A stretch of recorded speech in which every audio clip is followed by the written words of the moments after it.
Evening, welcome to Leicester Fan TV. It is 7:30 on a Monday night. We are live, but if you're watching this on playback, thank you for watching it on playback. But if you're live, you can get your views in and you can get your comments in. We are going to do a season review. What did you think of this season in the end? 8th European semi-final, that defeat to Forest in the FA Cup. Well done to Forest. Hate saying that, but we'll be playing Forest next year. And then there was that Liverpool quarter-final of the League Cup. So much to talk about. Do get your views in, get your comments in, and let us know what you think about this season in the season review. Welcome to Leicester Fan TV. Are you ready for the show? Thanks to our sponsors, ADT Taxis, Everards, Pukka Pies, Pink Car Leasing, Leicester Riders, Hollogram, The Fox's Arms, Peter's Pizzeria, Hope Against Cancer, and Newby Co estate agents. We want your views, we want your comments, so join us live. Yeah, welcome to the show. Welcome to Leicester Fan TV. I want your views, I want your comments. Let us know what you think. If you want to dip into a little bit of transfer news, you can probably do that as well. But listen, let's get your views on the season. Were you happy? Were you not so happy? As ever, in one of our live fan zone shows, we can get people's comments on who are watching live. So, good evening, Matty Bond. He's watching. Rich is watching. Get your views in. Wayne's watching. Matt's watching. I want to know what you guys think who are watching. What did you think to the season? I want you to almost give it a rating out of 10. What would you score it out of 10? Was it successful? Are you happy?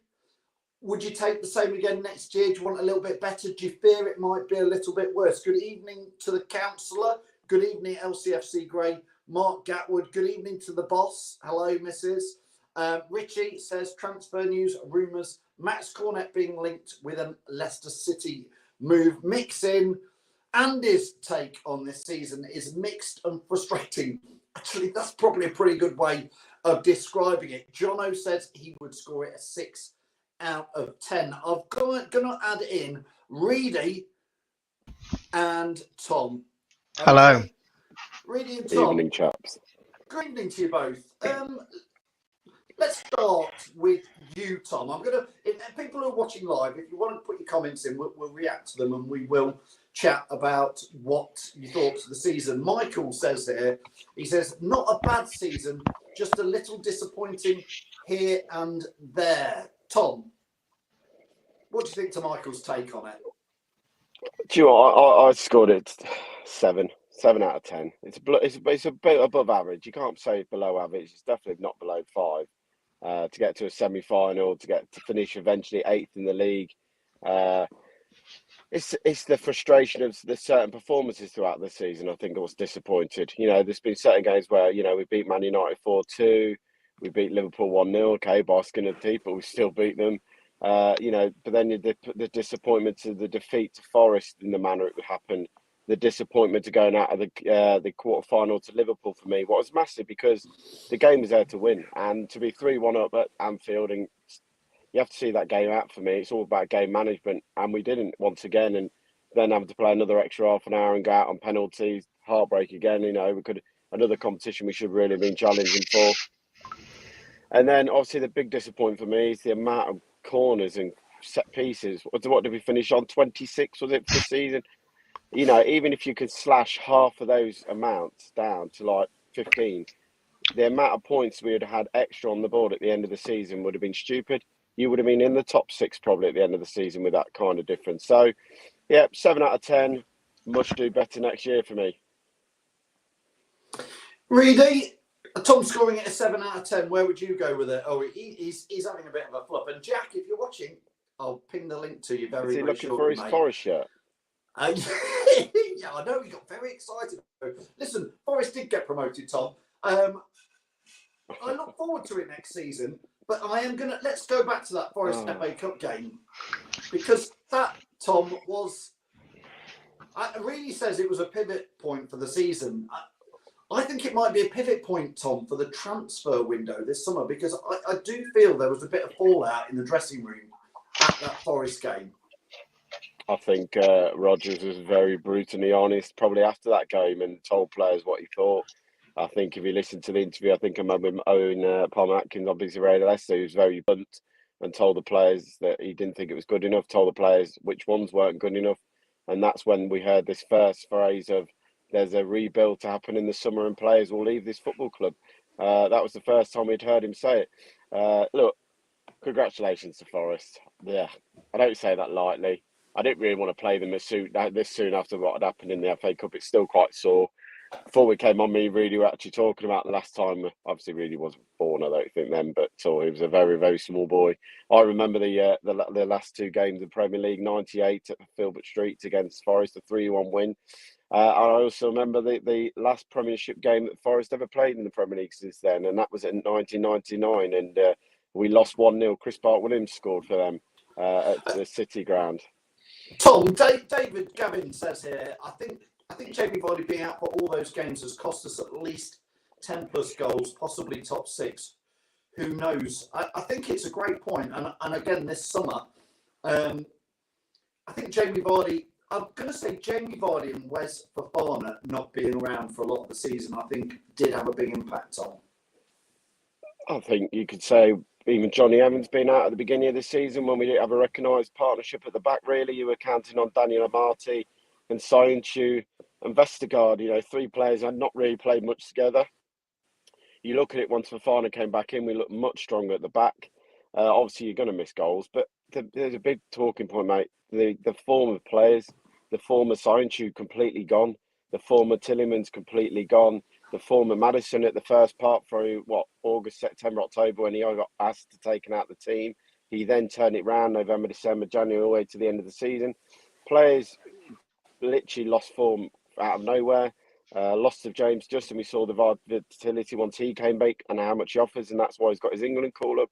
There's a numerous factors around this season for me, and yeah, it's easy thing to say, oh, well, we had so many injuries, and I love it. Brendan doesn't blame the injuries for it, in theory. He just said it's not been our season. But like you say, Vardy not scoring goals, having 2 strikers in Iheanacho, who's a confidence player, and Daka, whose first season in the Premier League, it was always going to be difficult to try and, challenge in that top 5 again, because you've lost, as I would say, the spine of your team, in theory, without Fofana, Tillemans and Vardy all playing together in sync. Reedy, hopefully you can hear us now. Matt says, we need to strengthen as most teams around us will. Villa doing early business. I think we all agree with that. But focusing really on this season, I've got a comment here. Wayne says, Roma final, I don't see why any Leicester side couldn't have beaten them. Wasted chance for trophy. How are you going to sum up this season, Reedy? What's your lows? We've obviously had the lows. We've obviously had the Spurs game where we should have easily beaten them 2-1 and we completely bottle it in the last 2 minutes. But like I say, for me, I'd say it's 7 out of 10. I think we've done well. Say we've ended 8th. 1 or 2 wins from getting Europe again, and in a semi-final that again, like someone said about getting players in. If we got 1 or 2 more big players in, we probably wouldn't have conceded that header. But we put one of the smallest men on him and we lose it due to one wrong tactic. So again, I don't think it's been that bad of a season to end off. Yes, we won the last few games against relegated teams, but again, you've had the highs of beating Liverpool, you've had the highs of beating United at home. There is big games that you've won there. It's just little odd moments of wrong tactics that's cost us a lot of the time. And Tom, looking back at last season, which was Brendan Rodgers' 3.5 season, I guess you'd call it, wouldn't you? He had about half season. This is now. I think if you look at last season, Tom, there was quite a few fans at certain points calling for Rodgers out. There is still a reasonable amount of those, but I think the vast majority is Rodgers in. If I'm honest, it is last season. I think probably didn't add much to the Brendan Rodgers value, if you want to call it that. I think it won't take us into next season. We had a bad start next season, Tom. Oh no, definitely. I said the season's done now. He got another top half finish. Fair play to Rodgers for that. He guided the lads to the top half. I know, look, don't get me wrong. When we had those games in hand, everyone was panicking. We're 14th, sack him, it ain't good enough. But look, like I said, you wait till the end of the season, the table doesn't lie. We're the 8th finished 8th in the league. We're the 8th best team in the Premier League for this season. Budget-wise, it's probably roughly where the budget was. And if you look at everyone else who's above us, they probably have got bigger budgets, including West Ham. But now it's a new season. And for me, I think after last season, it probably was 50-50 if I thought Rodgers should have gone. Mainly because of certain games with tactics and his substitutions. But to me, he's got 10 games. And if we're not in that top 8 at the beginning of after 10 games or in and around that top 8, then questions serious have to be asked, because going into your 4th season, then you want to see that improvement. Now, we had 2 amazing seasons. Yes, we bottled it in some ways, but we still were in and around that top, 5 all season. Well, we're in the top 3 for majority of the season, but we were playing decent football with a team with no injuries. Now, if Rodgers doesn't have any injuries going into next season after 10 games and we're anywhere near 16th, 14th, 16th in the league, then questions serious have to be asked if he gets the money to spend. And that's the big question for me. It's depending what money and what players he's able to bring in and move out will be the question of where we're going to be next season for me. And that's why I can't predict. It's too early to think where we're going to finish. Brooklyn G, watching on YouTube, says the season was poor because we failed to win any high-pressure make-or-break games except for the PSV Eindhoven game. We got a nice fluff at the end of the season because our opponents had given up, which is what really you were slightly talking about there, that we did pick up a nice 9-point. Like Tom says, you still have to win them, but beating Norwich, Watford, etc. right at the end of the season pushed us back there up into 8th. So pick out a highlight for us, Reedy, this season then. Pick out a real highlight. Or some positives from the season for next year. I don't know, like I say, I think you. I know you weren't like this saying this, but I think maybe Dak has one to come in next season and really maybe show himself. Sumare don't obviously apparently Rodgers wants to let him go, so he won't. But I want to see Dak come into the next season and kind of really just smash it, because obviously I don't know if Vardy's going to be really getting as much game time he has at the end of the season. This season just gone, but going forward, you want to be getting that rebuild going and getting that refresh of team, and it starts with that defensive team as well, where you're just conceding too many corners. So bring in a new defender, maybe a new set piece specialist guy, who Arsenal did that last season, and they've only conceded 1 or 2 set piece goals, I think. Talking of set piece specialists, if you've not watched it yet on YouTube, I met up with Walshy at the King Power Stadium, which was a real treat. And Martin Dexter's just put on here, Martin, who is Ref Martin, who I met as well, again, says, don't forget to mention it's 28 years today since Walshy scored 2 great headers against Derby at Wembley. That would be the silence of the Rams in '94. Walshy said, Tom, I was having a little chat, go watch it on YouTube. I didn't have to prompt him, but I said about what would he improve? And he says, do you know what? He says, I'm going to speak with Brendan. I want to go in there and have a little word with, because he was saying, and watch the video, it's on YouTube, defending these corners, it's not rocket science, Tom. That's what I think fans were scratching their heads at. We had a player on a post, we had 2 players on a post, we had nobody on post, we did zonal, we did man-to-man, we had people on the line. We had 3 people on the halfway line one game, Tom. What was it with set pieces? In general, I stumbled up with last week on Pizzeria Leicester. We were chatting about this, and my biggest feelings towards it all was Brendan was too stubborn at the beginning of the season. He let it ride, and it started to rot for me. He didn't want to change what he was doing. The Aston Villa away game was a question I put it out there was, well, how can someone in Kolo Toure be your defensive coach and concede so many goals and still keep his job? Because if I went to work and did my job so poorly, I'd be on warnings and out the door. And it was the question was, well, what is Kolo Toure doing? Obviously, then the changes happened. We tried a bit of zonal, didn't really work. We then tried people on the line, didn't really work. We then tried what seemed to work in some ways was, well, let's put 3 men up front and try and clear the box. So, putting Albrighton, Albrighton, Vardy and someone else, Lookman on the halfway line, and tried to keep all the pressure and everyone away from it. It was an interesting tactic. And it sort of worked because it meant they couldn't bring all their big lads forward because they were scared of the pace that Leicester would have on the break. But once again, after 2 games, he then verted back to this, well, we'll try some on the line. And sadly, as Reedy mentioned earlier, it got caught short because the Roma game, what he thought was the idea of putting Ricardo on one of the best headers in their team in Tammy Abraham it summed up our season in a whole for trying to defend things. So Yeah, Jack's joined us as well. Jack, thanks for coming in. We just want to. I want you to give Jack a score for this season out of 10, and maybe pick out if you think the season was generally a successful one. A 6.5 or a 7 for me. I feel that we got better and stronger into the season, which I feel was good. We learned to defend set pieces a little more better against Chelsea and that. We didn't concede one. I think this season as a whole, with the injury front, Brendan's had to deal with what he's got in the players that he had available. In the last 3 seasons now, it's sort of been all about the injuries, the Vardys, the Evans, the Fofanas, them sort of key players that can play a key role in your season.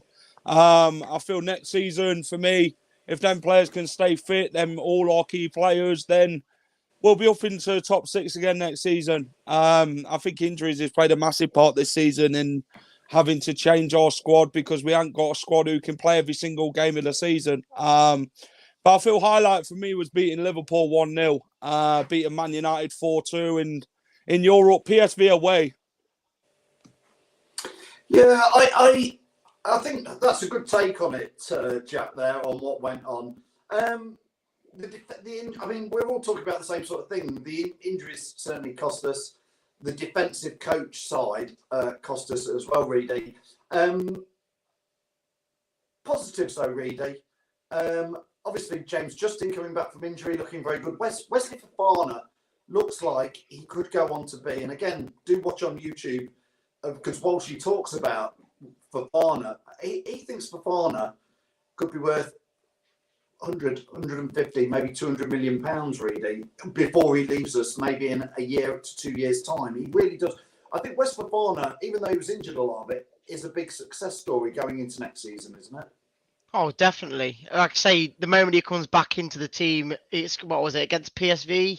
He got one header and he went straight into the net. You can't ask for much more.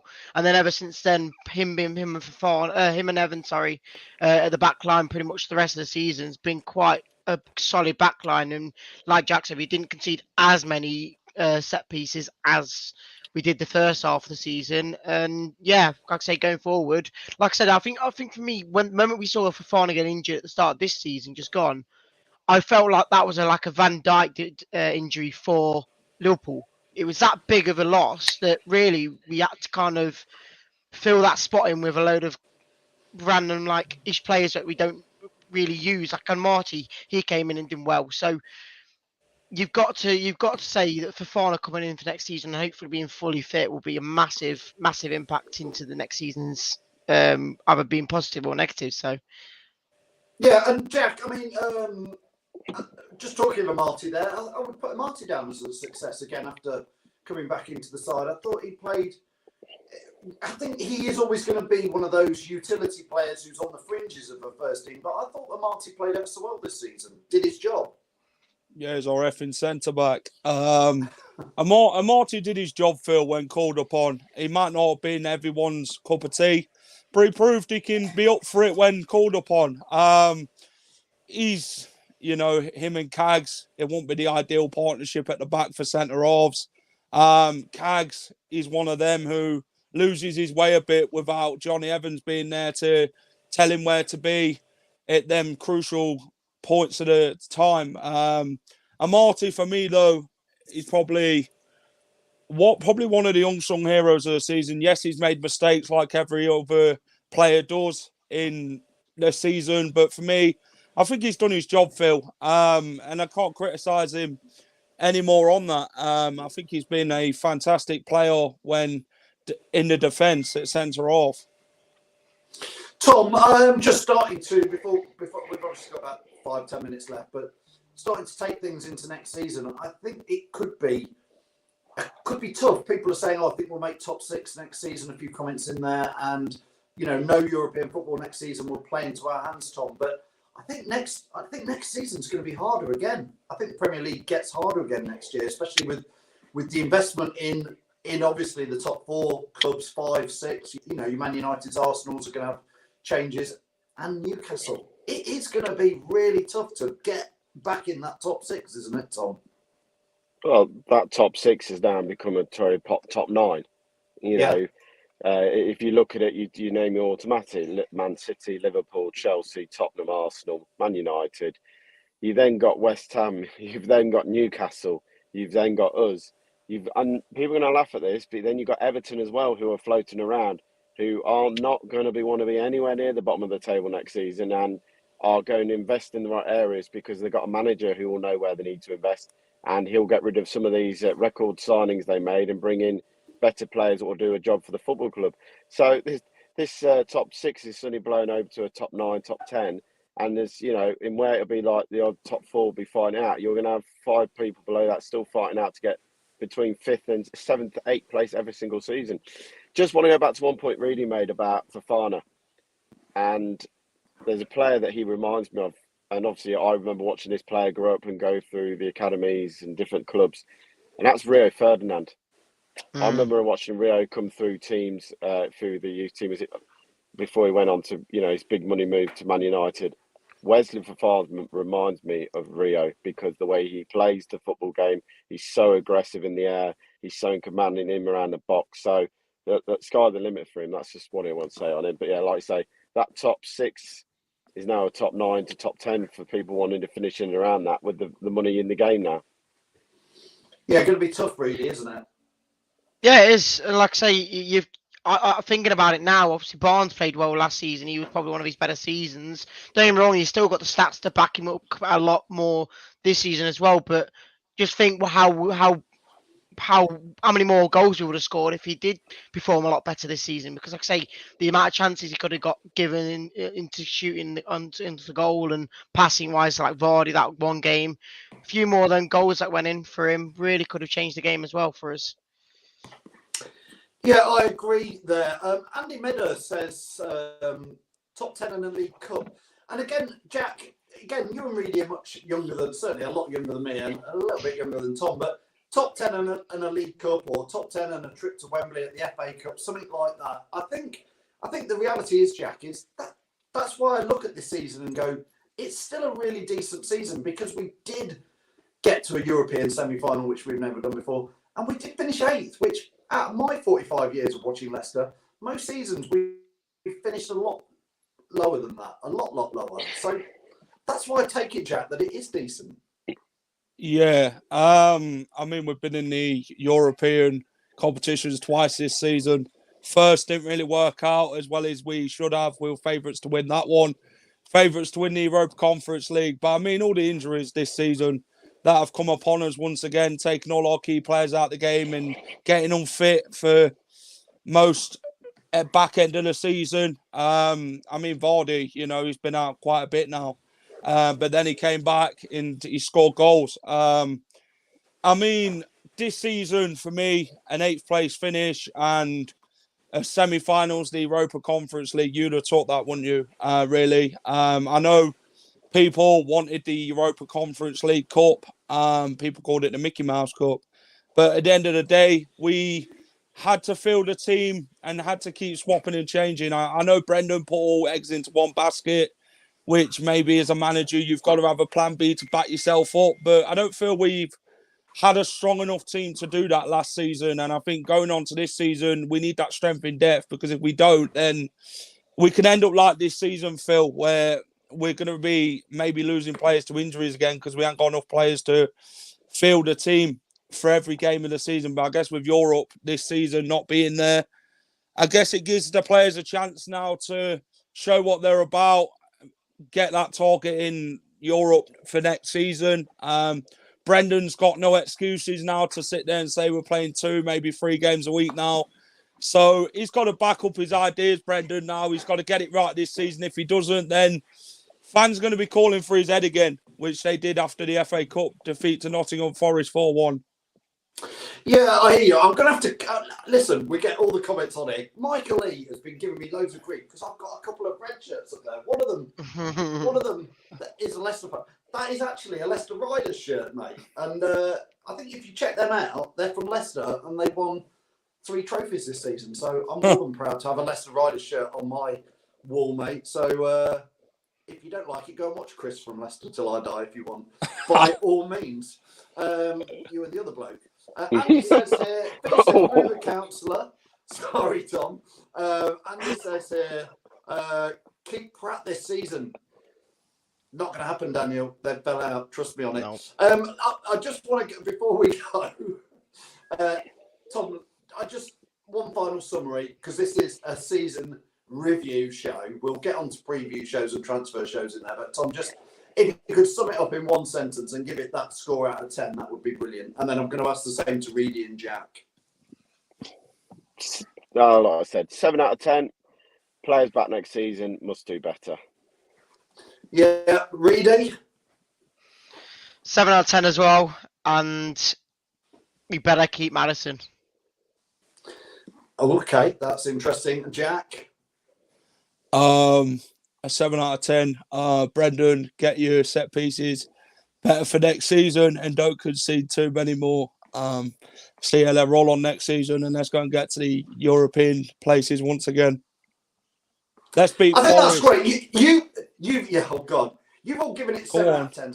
I think I'd just go just a tad higher because, like I said to you before, 45 years of watching, there was a little era in the 90s where Martin O'Neill got us up into this sort of area, but apart from that, in 45 years, generally, most of those seasons have been under top. We've just done 5 years on the trot in the top half of the Premier League, which I believe is the first time in our club's history we've ever done that. And I think in the end, we got there. We should have got to a European final.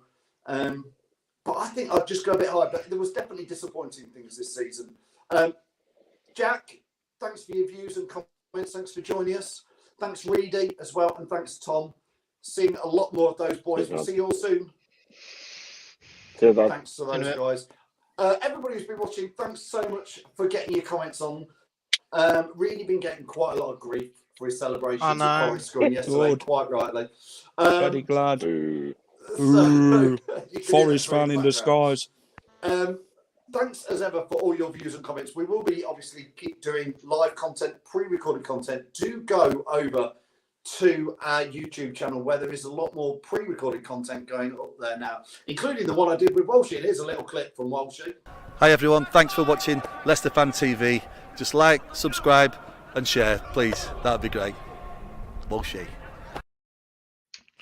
Well, I hope that worked. It seemed to go a bit spammy on my iPad. It was like, but anyway, it's up there. That's what happens when you do live football content. So get your views and get your comments in. Hey, if you didn't know, we've only just launched it today, but we are doing a live Leicester Fan Zone show live at Peter's Pizzas on Monday, the 20th of June. So I make that 3 weeks tonight. Is that right? It's free to come in. Steve Walsh is going to be there. We'll be doing a bit of a Q&A with him. Some of the other lads from Leicester Fan TV will be there as well. We've got prizes and competitions to give away. There's free pizza. Honestly, the whole night is free. We are trying to raise a few quid for Hope Against Cancer, our pals, the big charity in Leicester. If you can come down and if you've got 50p in your pocket, if you've got 10p in your pocket, chuck it in the bucket and we'll raise what we raise because it's all for a good cause. So hopefully I will see as many of you down there 3 weeks today. There is a link out there. Go and check out on the website or on socials. You'll see it there. And you can get yourself a free ticket. First come, first serve. There's about 100 tickets, and I know a lot have already gone. So be great to see you down there. Thanks as ever. Sorry I couldn't get Sean and Ross on today. We've run out of time. We'll see you soon. There's other shows later this week. Cheers. Thanks for watching Leicester Fan TV. Thanks to our sponsors, ADT Taxis, Everards, Pukka Pies, Pink Car Leasing, Leicester Riders, Hollogram, The Fox's Arms, Peter's Pizzeria, Hope Against Cancer, and Newby Co estate agents. Make sure to